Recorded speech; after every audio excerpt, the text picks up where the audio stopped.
Apa kena eja? Eko buat apa? Termenung saja, tak jadi cerita. Tak ada apa-apa lah, Nek. Termenung je.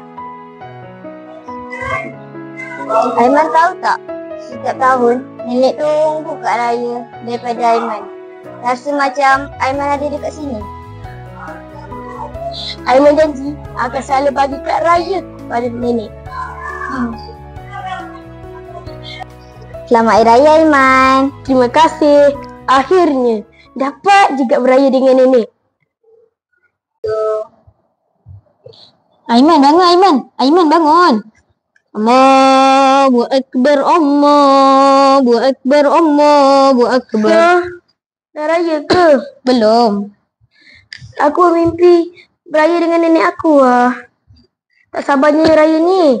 Boleh balik kampung. Lama lagi Aiman nak balik kampung. Apa kata kita balik rumah dulu? Okey.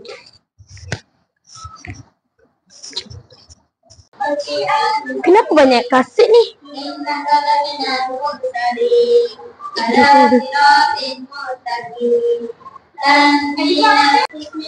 Ha? Sabarlah Aiman, nenek kamu dah tak ada.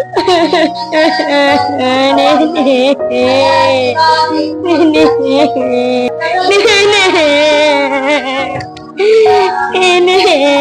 Aiman, kenapa tinggalkan Aiman?